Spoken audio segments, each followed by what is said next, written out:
Boa noite, graça e paz. Vamos começar dentro de alguns instantes a nossa segunda noite, a transmissão ao vivo da nossa segunda noite dessa semana de reflexão e oração, semana em que estamos estudando alguns textos dos evangelhos, especificamente textos que falam a respeito da semana em que Jesus teve revelada a sua paixão, semana que estamos vivenciando hoje como a Semana Santa, e os textos de hoje sugerem alguns momentos de Jesus em Jerusalém nos seus últimos dias de ministério terreno.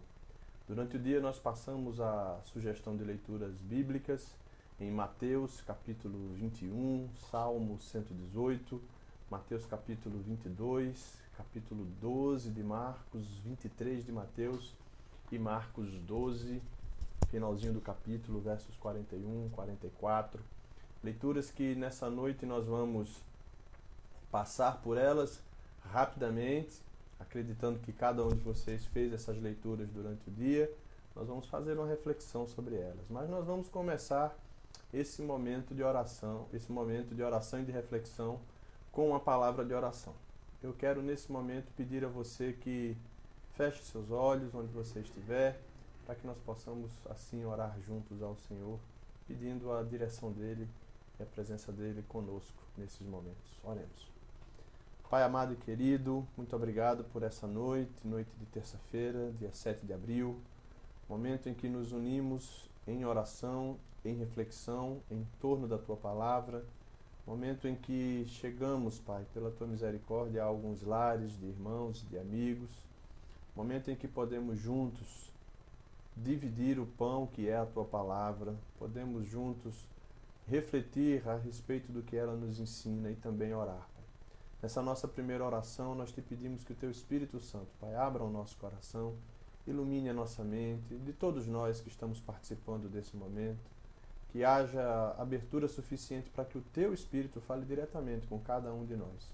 Seja a Tua voz que nos ensina essa noite, seja a Tua palavra que nos convence, seja o exemplo de Jesus que nos motiva a mudarmos radicalmente a nossa vida em todas as áreas que assim for necessário e que o Mestre requer de nós mudança. Mas nós também, Pai, nesse momento oramos pelos enfermos, pelos que estão acometidos pela Covid-19. Nós lembramos aqui o nome do pastor Sócrates Oliveira, secretário executivo da Convenção Batista Brasileira, teu servo, filho, pai, esposo, homem que está lutando por sua vida, Pai, está hospitalizado numa UTI, quadro ainda muito delicado, mas sem dúvida, Pai, cada dia tem reservado a Tua misericórdia para a vida dele. Cada dia tem reservado o Teu conforto para a família dele, Tua força, Tua graça se manifestando sobre eles. E nós oramos, Pai. E quando oramos por ele, lembramos de todos que estão sendo acometidos por essa terrível doença. E te pedimos, ó Pai, que o Senhor visite não somente os acometidos, mas as suas famílias, não somente os acometidos de Covid-19, mas os que fazem tratamentos contra outras doenças, os que sofreram acidentes e estão hospitalizados, os que estão infartados, os que estão fazendo tratamentos sérios na área de reestabelecimento de sua saúde física, que estão hospitalizados. Guarda-os, Pai, livra-os do mal, inclusive do mal da contaminação, das bactérias, das infecções hospitalares, como também livra todos os profissionais de saúde, Pai, por quem nós oramos agradecendo por sua vida, por seu chamado e trabalho. Abençoa cada família, Pai, nessa noite que está junto conosco nessa transmissão, sejam irmãos aqui da PIB de Caicó, irmãos da PIB em Timbaúba dos Batistas, irmãos da Congregação Batista de Jardim e amigos diversos nossos que nos acompanham, que assistem. Fica com eles e visita-os. Nossa alegria é saber que a Tua palavra e o Teu nome, Pai, é que serão trazidos essa noite à nossa reflexão. Fica conosco. Nós te pedimos em nome de Jesus. Amém. Queridos, muito bom falar com vocês. ver que alguns amigos já estão aqui chegando. E eu quero convidar você a pensar um pouquinho comigo acerca do que estes textos do Evangelho que nós sugerimos a leitura hoje falam ao nosso coração. São textos muito conhecidos. Quem nunca leu os textos do Evangelho que tratam dos últimos dias de Jesus e de seu ministério? Todos nós, em algum momento, já fizemos uma leitura, todos nós, em algum momento, já fizemos uma reflexão. Mas o que eu quero nessa noite, voltando a essa leitura, é convidar você a fazer reflexões sobre os ditos de Jesus e os ensinos valiosos que ele faz dentro desses textos do Evangelho que nessa noite nós vamos ler. A nossa leitura sugerida de hoje, a nossa reflexão, começa no capítulo 21 do Evangelho.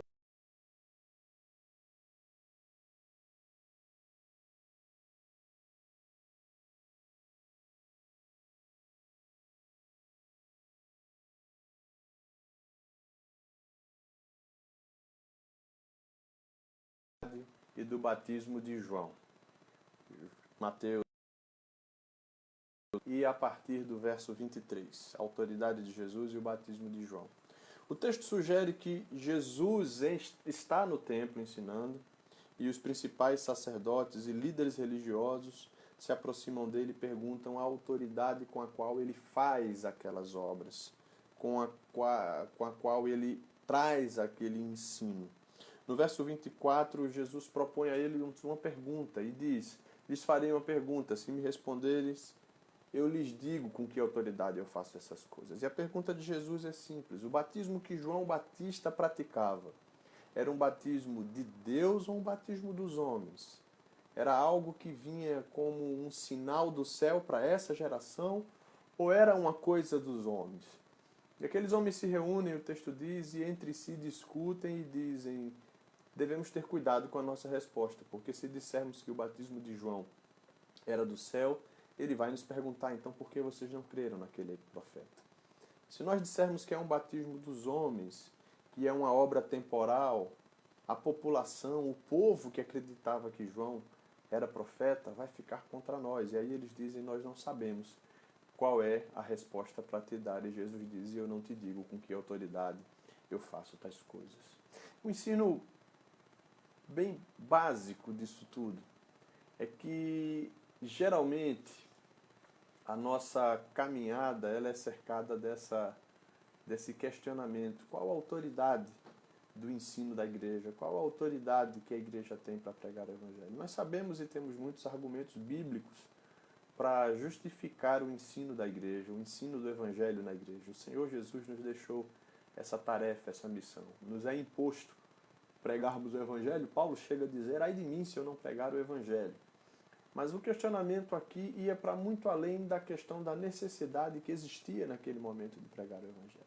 O problema aqui era muito mais da estrutura, era um problema do templo, era um problema do tempo em que Jesus pregava, denunciando as coisas erradas do seu tempo.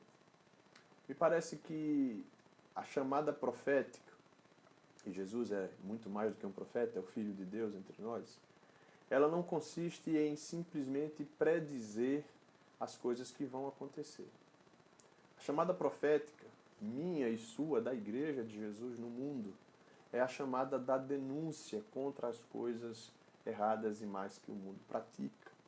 É a chamada do ensino da palavra que leva o mundo a uma nova visão, a trocar as lentes. É o ensino da palavra que diz aquilo que, segundo o princípio divino, a palavra de Deus está certa e aquilo que está errado.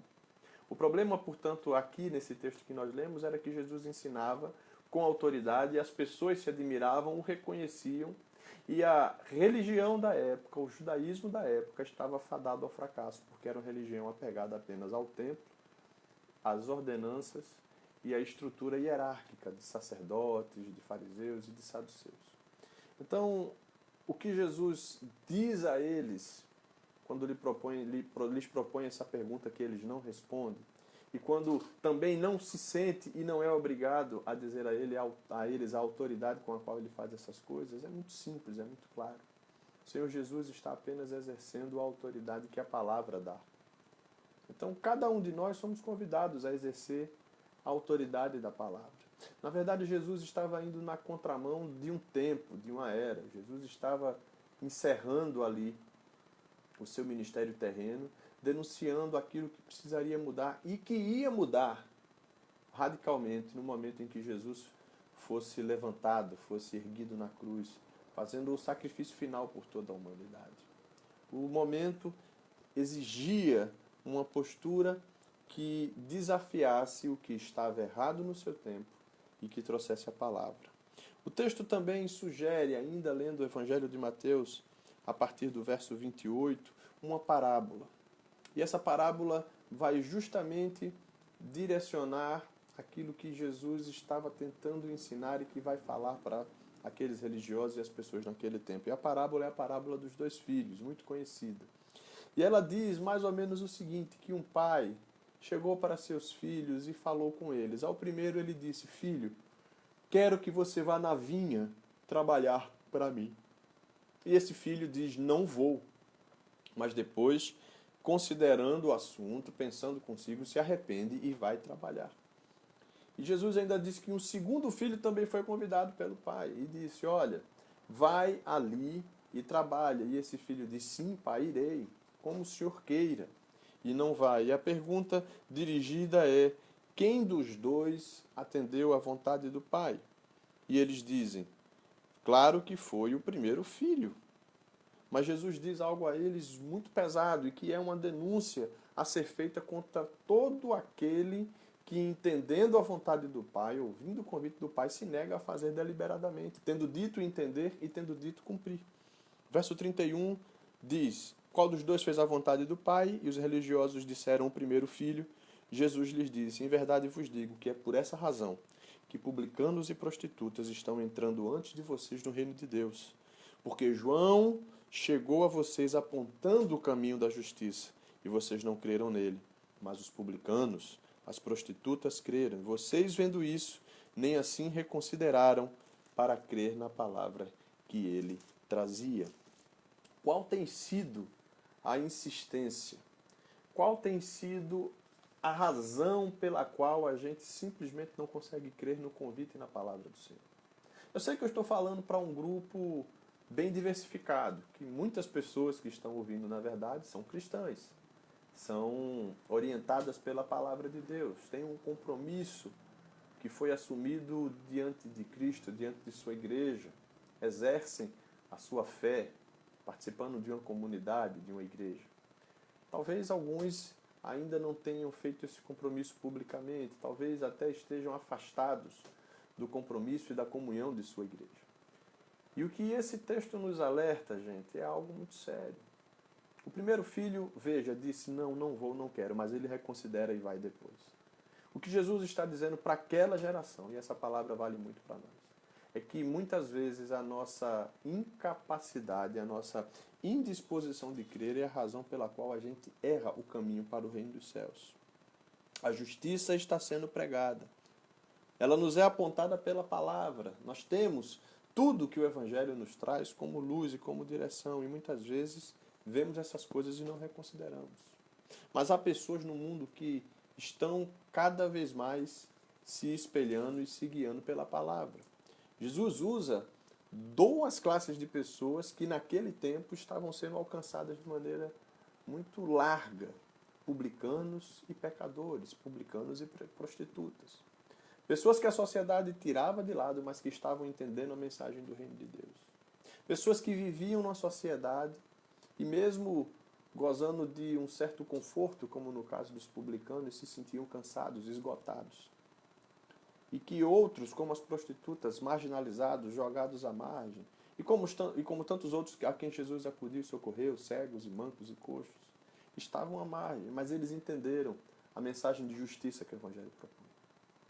Há uma outra coisa que devemos considerar quando ouvimos uma acusação, por assim dizer, como a de Jesus, contra aqueles que eram os detentores da palavra, né? Os que pregavam, que eram os fariseus e saduceus. Se nós não estamos correndo o risco de estarmos insensíveis ao Evangelho e ao que ele exige de nós como justiça, como igualdade entre as pessoas, como capacidade de acolher pela palavra e pelo Evangelho às pessoas? Será que nossas comunidades estão abertas mesmo às pessoas? Bom, nesse período elas estão todas fechadas, ou pelo menos a maioria delas. Mas a grande questão é, nós temos nos preparado como igreja, nós temos nos disposto como igreja a acolher e a receber. Nós temos sido aqueles que, entendendo a palavra, praticam ela e exercem a sua justiça. Será que nós estamos verdadeiramente sendo os guardiões da palavra, não apenas no conhecimento e saber o que ela nos diz, mas na prática, no exercício, no trato e na execução de todas as coisas, considerando o que o Evangelho diz? O texto ainda continua e Jesus continua insistindo na mesma temática da religiosidade que cega para o que o ensino verdadeiro traz. A partir do verso 33 e até o verso 46 ele traz uma parábola, a parábola dos agricultores maus.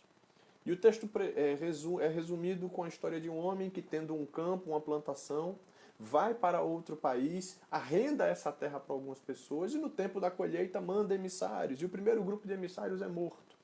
E o segundo grupo de emissários é espancado e morto. Ele diz, bom, agora eu vou enviar meu filho eles vão respeitar. Mas aqueles arrendatários, gananciosos, quando vem o filho, diz, matemos o filho, matemos o herdeiro e tomemos para nós essa terra. E Jesus pergunta-lhes, o que você acha que o dono da vinha vai fazer com aqueles agricultores? E eles respondem, vai destruí-los horrivelmente, verso de número 41. E arrendará a vinha a outros, que no devido tempo lhes entregará os frutos. E Jesus disse a eles, vocês nunca leram na Escritura, que a pedra que os construtores rejeitaram tornou-se a pedra angular, que isso foi feito pelo Senhor e que é maravilhoso aos nossos olhos, fazendo uma citação direta a Salmo 118, versos 21 e 22. E Jesus diz, portanto eu vos digo que o reino de Deus será tirado de vocês e dado a um povo que dê frutos.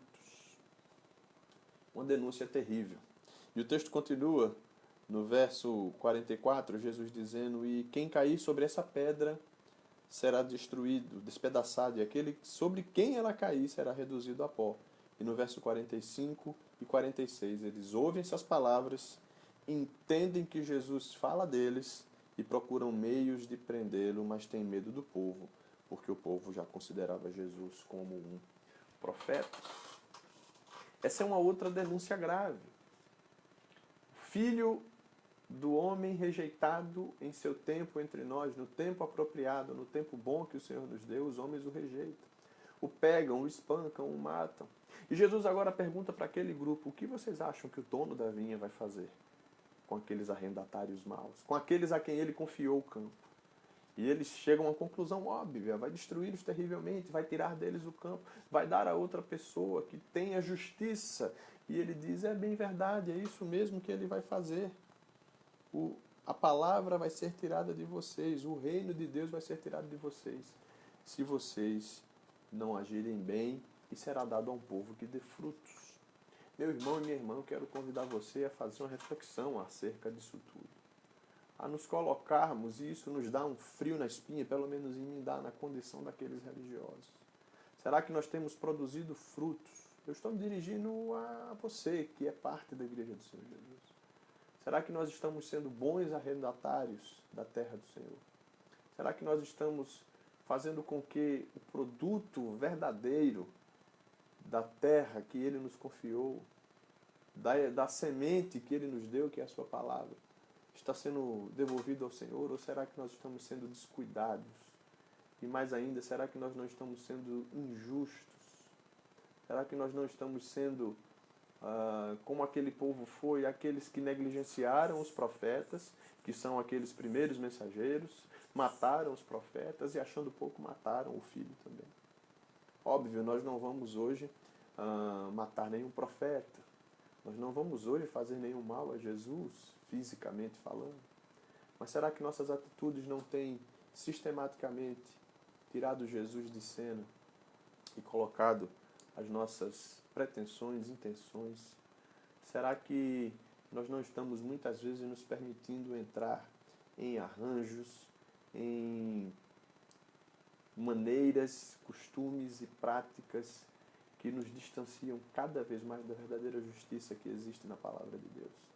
e que nos aproxima apenas de uma religiosidade temporal, que é daqui, que vai ficar aqui e que não vai produzir frutos verdadeiros, nem de arrependimento em nós e nem de manifestação e de capacidade de espalhar esse evangelho, essa boa nova às pessoas.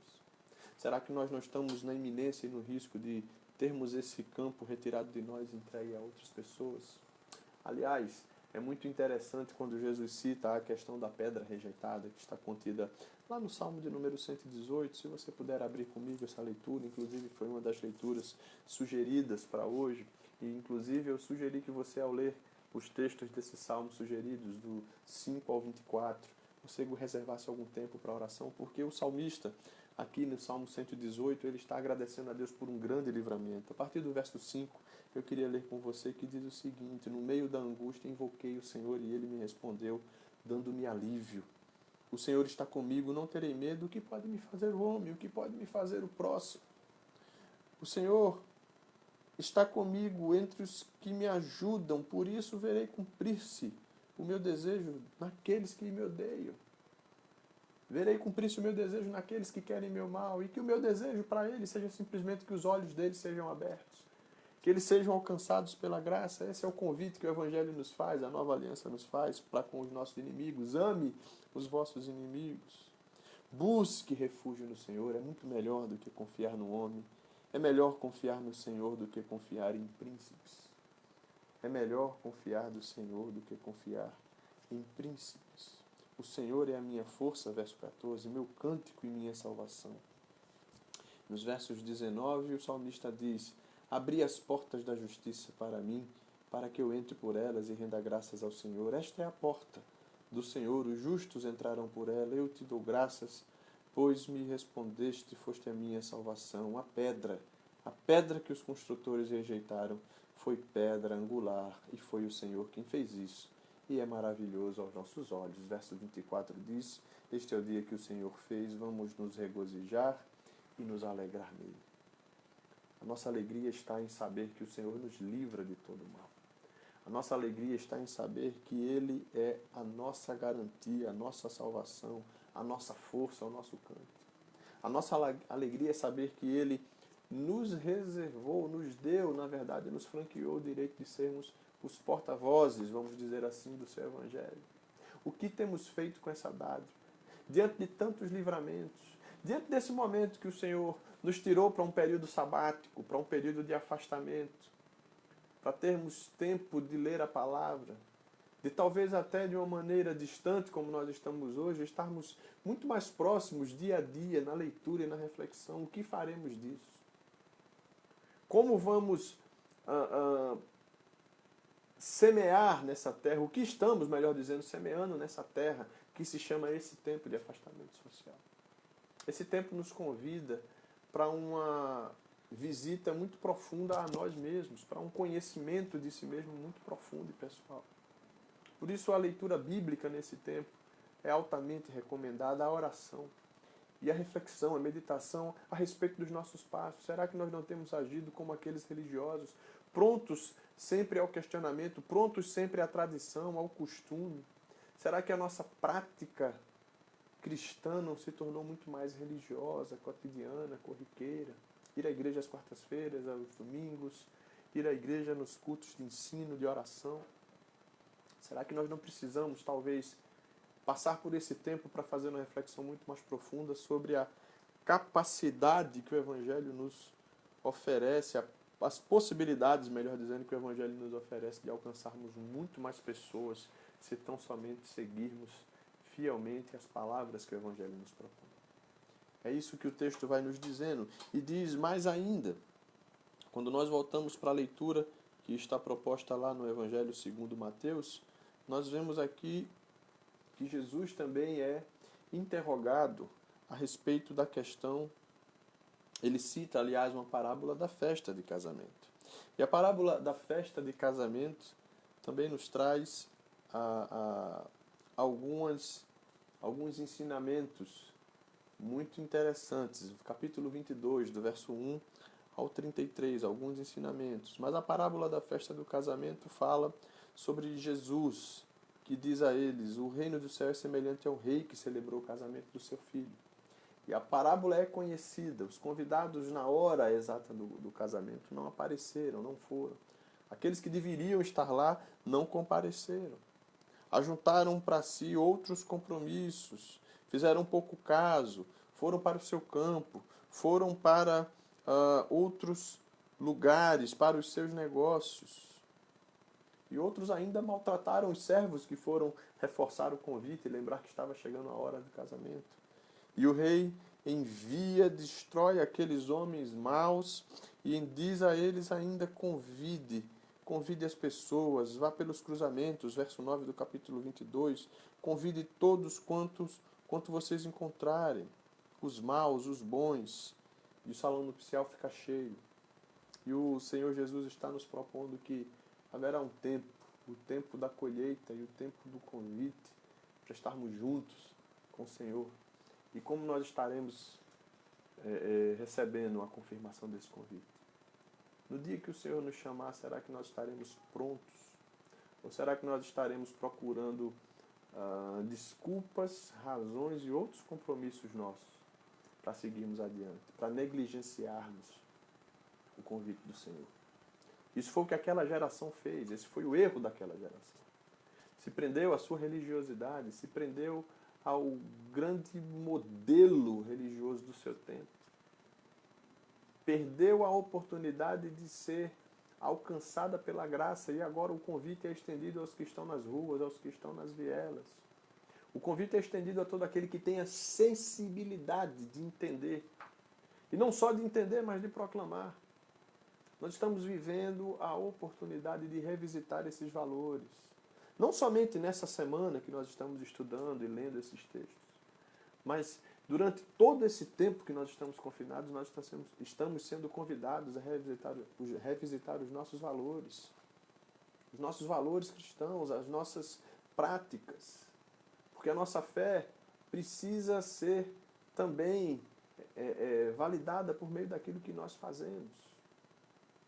E muitos de nós temos sido negligentes, a verdade é essa. Muitos de nós temos encontrado desculpas para não executar, para não atender, melhor dizendo, o convite do Senhor, quando esse convite nos é feito. E o texto continua ainda no capítulo de número 22, e a partir do verso 15 vem uma questão, uma outra questão, 22 de Mateus, verso 15, que os fariseus levantam, a questão dos impostos. Vocês sabem muito bem a história. Alguém pergunta a Jesus se é lícito, ele toma uma moeda emprestada de alguém, pergunta de quem são a inscrição e o rosto cunhado naquela a moeda e dizem: é de César? E ele responde: então deem a César o que é de César, a Deus o que é de Deus. Gente, me permita falar para vocês algo muito sério, mas numa fala muito tranquila, muito transparente e muito calma, e que pretende trazer para vocês a clareza dos fatos. A César o que é de César, a Deus o que é de Deus, diz respeito sobre os compromissos ou sobre as responsabilidades que todos nós temos como cidadãos, as responsabilidades que nós temos como gente do céu, mas que habita essa terra. Quando Jesus convida aquelas pessoas que o estavam interrogando a pensarem que sobre aquilo que é metal, sobre aquilo que é a moeda que trazia a inscrição de Roma, deve-se entregar aquilo que é devido e a Deus o que é de Deus, ele está nos dando a seguinte mensagem. Nessa vida secular, nessa vida corriqueira que a gente vive, a gente vai ter os nossos compromissos como cidadão e a gente deve cumpri-los e honrá-los. E nesse tempo de pandemia, nesse tempo de confinamento, é muito importante que nós respeitemos todas as orientações e entreguemos às autoridades aquilo que lhes é devido. Entreguemos às autoridades o papel que elas têm que desempenhar. Respeitemos aquilo que está sendo exigido de nós. Independente do que você possa estar pensando ou do que você tenha como convicções pessoais e de construção de vida e políticas, nós precisamos entender que existem pessoas trabalhando e que nós devemos entender e acatar aquilo que está sendo nos trazido pelas autoridades como medidas que previnem. É bem verdade que a gente vai ter impactos terríveis ao longo dos próximos meses. Nós podemos dizer que estamos vivendo um ano que praticamente vai se perder por conta de tudo isso que está acontecendo, mas nesse momento, todo o esforço feito para salvar vidas é válido. Nesse momento, toda obediência civil e consciente é válida. Como também é justo todo grito e necessidade das pessoas que precisam do seu sustento, e nós entendemos isso claramente.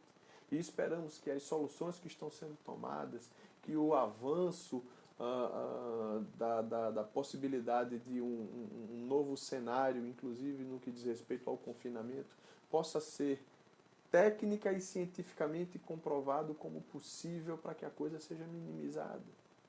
Eu quero dizer a você, inclusive, que esse é o momento da igreja ouvir a ciência e entender que toda a soberania para toda a situação está nas mãos de Deus, mas que inclusive a ciência é uma bênção e um dom que Deus nos deu para o nosso próprio bem. Então as autoridades de saúde mundiais, nacionais, estaduais e municipais carregam ou tentam desenvolver e trazer para a gente isso que pode e que é uma bênção para nós. Então nós precisamos ter prudência nesse tempo. Nós precisamos ter cuidado nesse tempo com aquilo que nós muitas vezes compartilhamos de maneira efusiva. Nós temos o direito de nos manifestar, inclusive contra o que é mal, contra o que é leviano, contra o que é cruel, contra o que é desinformação, contra o que é falta de cuidado, falta de zelo pela vida humana. Mas a ciência não deve ser inimiga da fé. A fé, é claro, transpõe a ciência, transpõe a capacidade humana de prever, de imaginar, de lançar dados, estimativas, porque a soberania divina é sobre todas as coisas. Mas Deus nos deu a bênção de termos isso. Deus nos deu os governantes. Maus ou bons, Ele nos deu. Eu quero lembrar para você um texto, quando Paulo vai dizer em Romanos, no capítulo 12, ali, quando ele vai falar sobre as autoridades constituídas. Quero dar uma visitada nesse texto com você agora, para a gente poder vê-lo com bastante calma.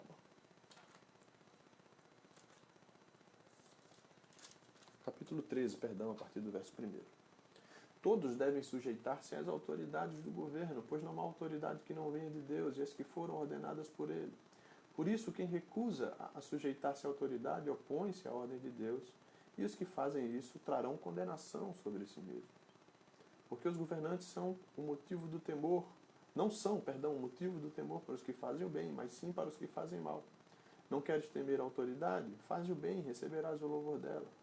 Porque ela é serva de Deus, verso 4, para o teu bem, mas se fizeres o mal, teme.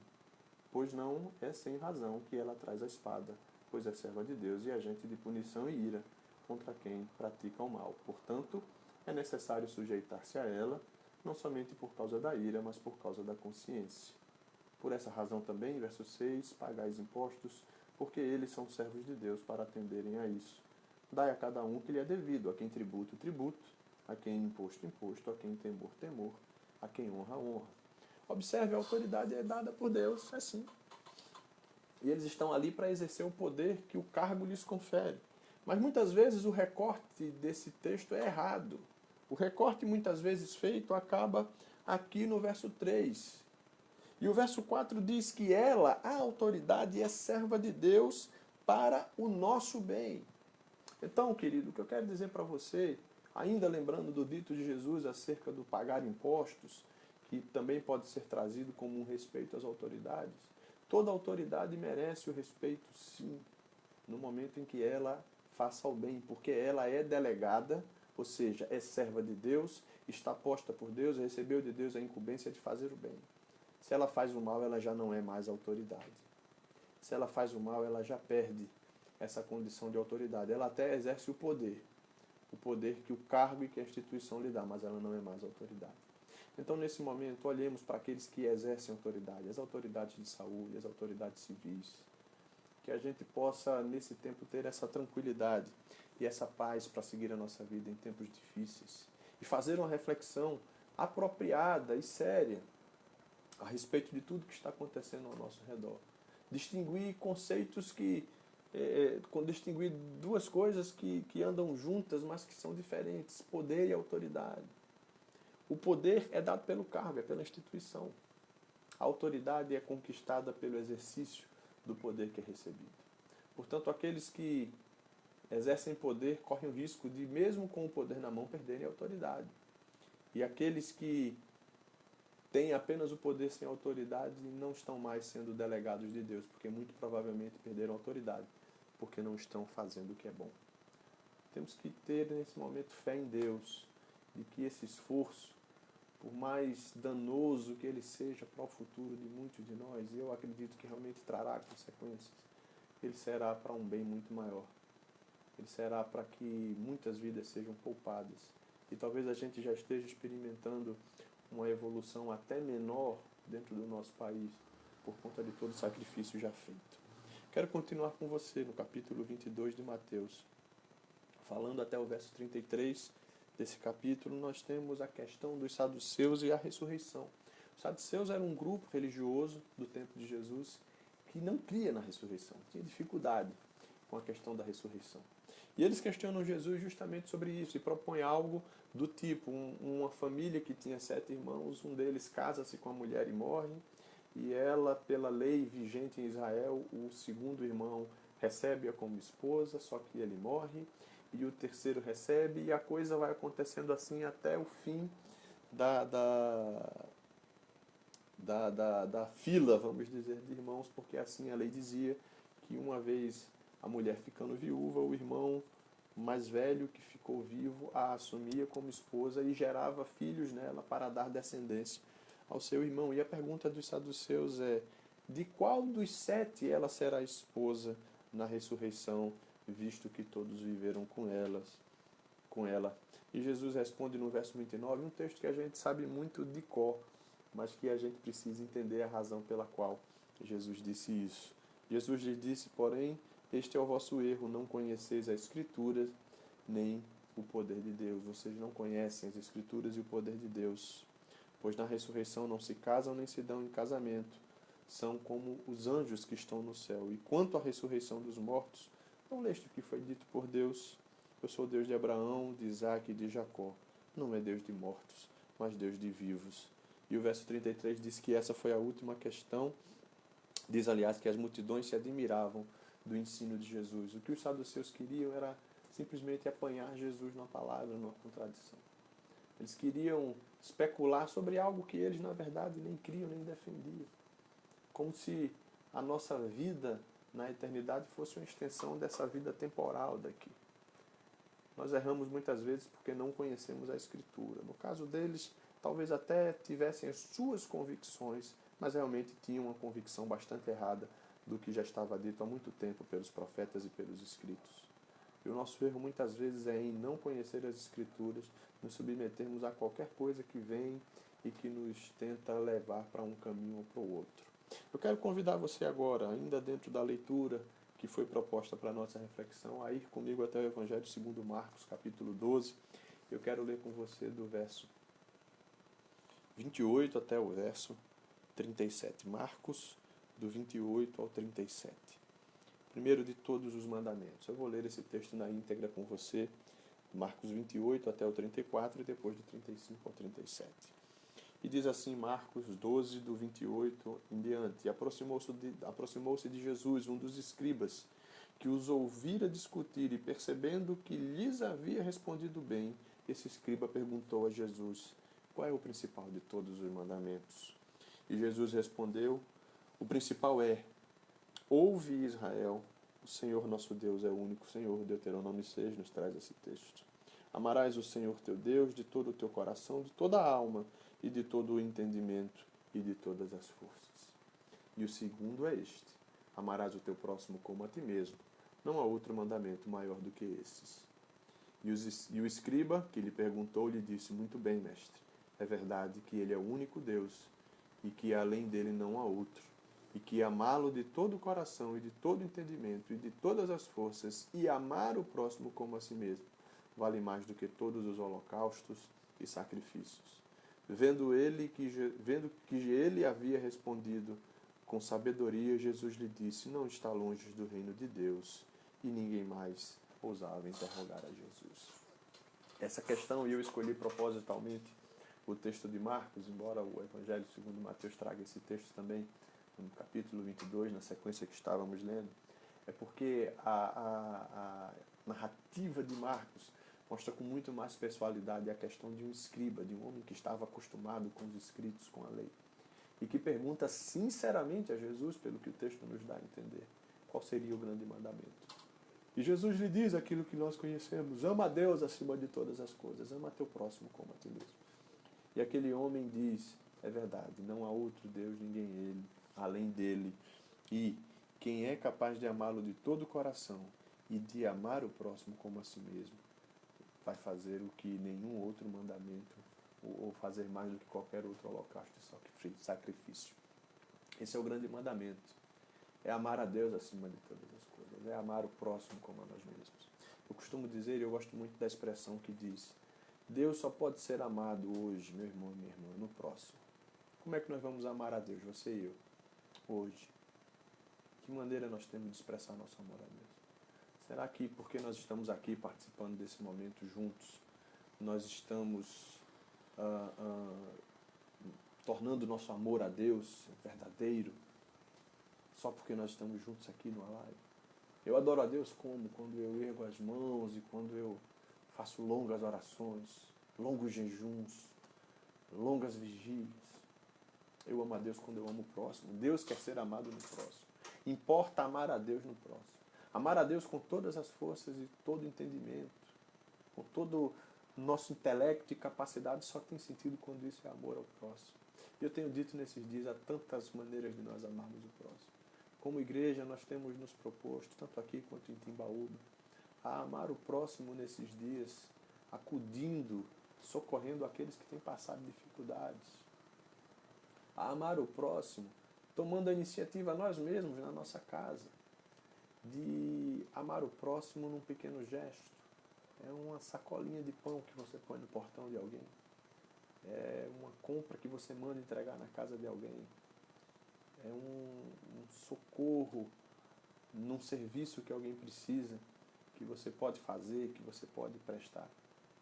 E mais do que isso na nossa caminhada, é que todos os nossos recursos, toda a nossa força, todo o nosso conhecimento, nossas profissões, nossos talentos, nossos dons, nossos bens, tudo isso sejam do Senhor numa tal dimensão que todo amor que nós temos para prestar a Ele é amor no próximo.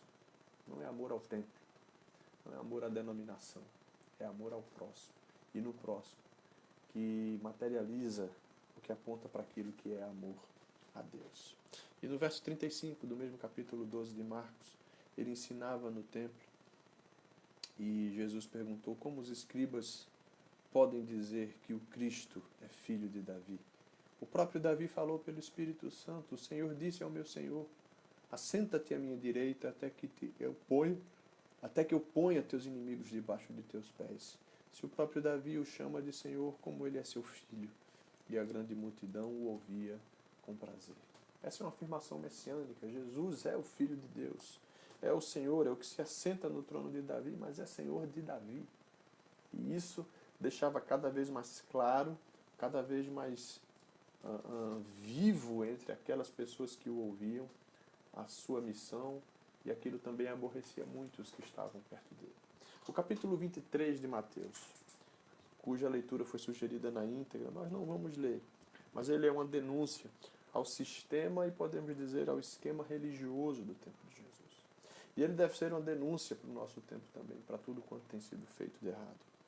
É um texto duro, é um texto de uma palavra muito aguda de Jesus contra os escribas e fariseus. Palavras como víboras, palavras como hipócritas, palavras como sepulcros caiados são ditas da boca de Jesus àqueles homens.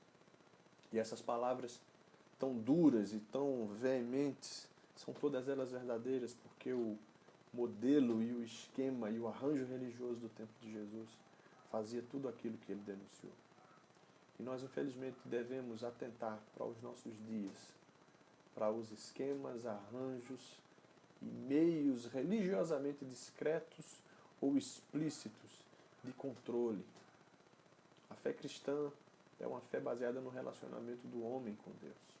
A igreja é a comunidade que reúne as pessoas do reino de Deus, mas ela não é um reino e nem é o reino de Deus. Ela é o lugar, ela é o ajuntamento das pessoas do reino de Deus. Nenhuma igreja pode chamar para si a autonomia de detentora do direito da salvação, da graça, do reino. Mas ela é o lugar onde as pessoas do reino se reúnem, repito, e onde essas pessoas manifestam a maior quantidade possível de reino dos céus aqui na terra entre os homens, gente. As denúncias que Jesus faz aqui cabem muito bem, inclusive, infelizmente, a gente precisa dizer para o nosso evangelicalismo brasileiro. Como essa semana é uma semana de oração e reflexão, essa palavra é muito válida para a gente pensar, para a gente medir, para a gente olhar o nosso tempo, para a gente olhar a nossa geração e a nossa era. Para a gente ver a avidez com que grandes levantes são feitos. Muitos deles em nome do Senhor, mas que na verdade escondem e omitem a graça das pessoas. De como isso se torna às vezes um rolo compressor que só vai atropelando e passando por cima das pessoas. De como se misturam facilmente os projetos de poder dentro do ambiente religioso com os projetos de poder dentro do ambiente político. De como nos dói ter que dizer que grande parte dos políticos assumidamente cristãos, católicos ou assumidamente evangélicos nos envergonham pela sua atuação nos cenários municipais, nos cenários estaduais e nacional e mundial. Nos envergonha ver que talvez a gente muitas vezes se sinta até um tanto quanto constrangido em certos ambientes, em certas rodas de conversa, de se identificar como parte de uma comunidade da fé cristã, porque muitas vezes o que é dito, e dito com verdade, porque é verdade, envergonha, não o Evangelho de Jesus, mas envergonha o povo do Evangelho de Jesus. O Evangelho de Jesus não pode ser envergonhado por essa gente, por essas pessoas que perderam em algum momento da caminhada a visão adequada das coisas. O Evangelho de Jesus é pleno, é o poder de Deus. Ele transcende a maldade do coração do humano. Com a ação do Espírito Santo, o Evangelho de Jesus alcança qualquer pessoa que esteja sensível à voz do Espírito. Mas, infelizmente, a denúncia do capítulo 23 de Mateus é muito cabível nos dias de hoje. É muito cabível no mundo em que nós vivemos, no país em que nós vivemos, no estado, na cidade em que nós vivemos, seja aqui no estado do Rio Grande do Norte, ou em Pernambuco, ou na Paraíba, ou em qualquer lugar desse país. É tempo de também nós revisitarmos os nossos valores. É tempo de nós cuidarmos para que as lideranças religiosas elas não se tornem muito mais do que elas foram chamadas a ser. Há um texto muito interessante, capítulo 13 do Evangelho de João, quando Jesus tira sua túnica, toma para si uma toalha e uma bacia com água e começa a, agachado, deitar água ou jogar água nos pés dos seus discípulos e lavar os seus pés. Para mim, o chamado da liderança religiosa, evangélica, para mim, o chamado cristão para aqueles que vão liderar e para todos aqueles que pretendem servir a Deus servindo ao próximo é esse: tomar uma bacia e uma toalha. É se fazer como aquele que, sendo mestre, em tudo se submeteu, que lavou os pés de seus discípulos, que lhes deu uma prova de humildade plena. É tempo da liderança cristã do nosso país atentar para uma denúncia tão forte, tão veemente como essa do capítulo 23 de Mateus. É tempo, gente, e eu quero falar com todos vocês que estão ouvindo, mas se existem lideranças evangélicas, você que é líder de um pequeno grupo, professor de EPD, líder de um ministério, pastor, seminarista, evangelista, missionário, se você está me ouvindo nesse momento, quero fazer um apelo a você. Vamos voltar, gente, à simplicidade que há no Evangelho. Vamos tomar nossas bacias e nossas toalhas. Vamos imitar o nosso Mestre.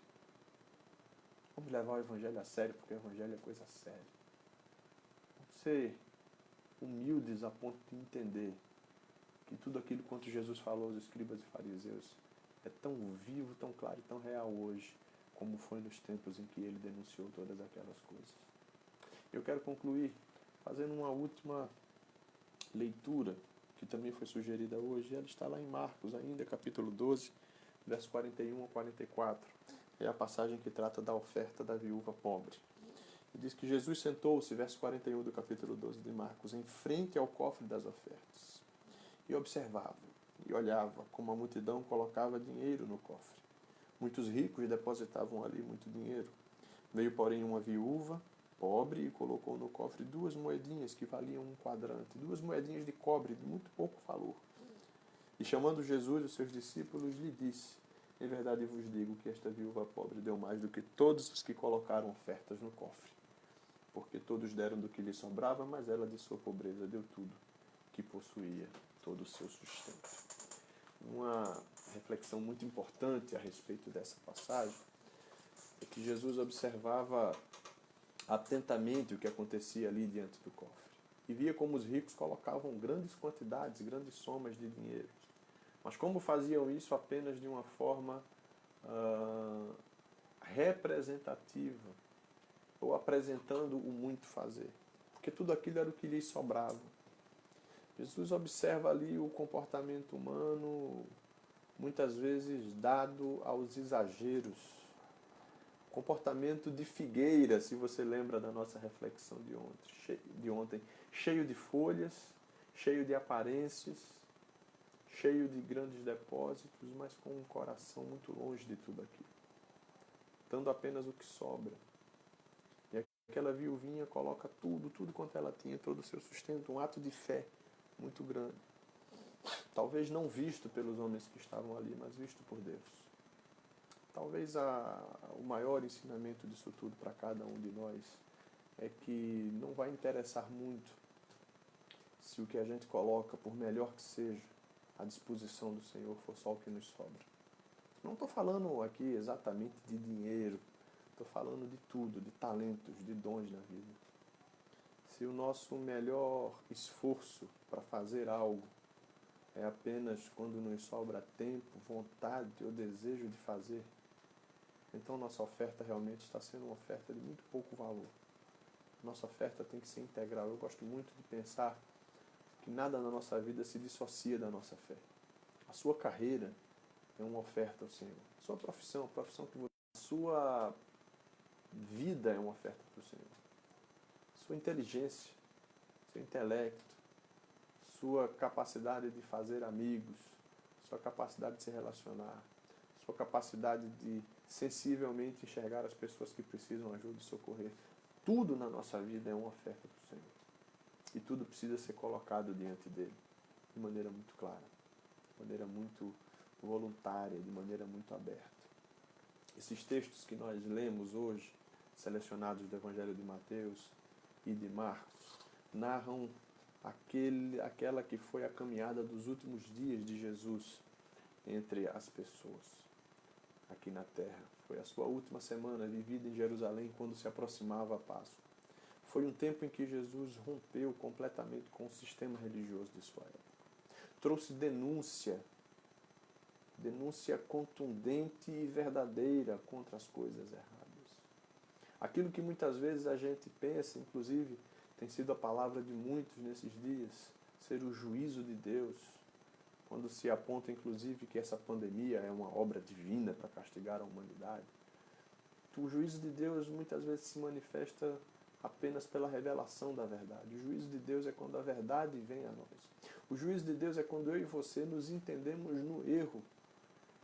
E nos entendendo no erro, somos, pelo Espírito Santo dele, convidados a nos arrependermos, a nos convertermos, a mudarmos a direção da nossa caminhada. Esse é o juízo de Deus que se apresenta. Jesus estava apresentando o juízo para aquela geração, o juízo que viria certo se eles não crescem e se arrependessem.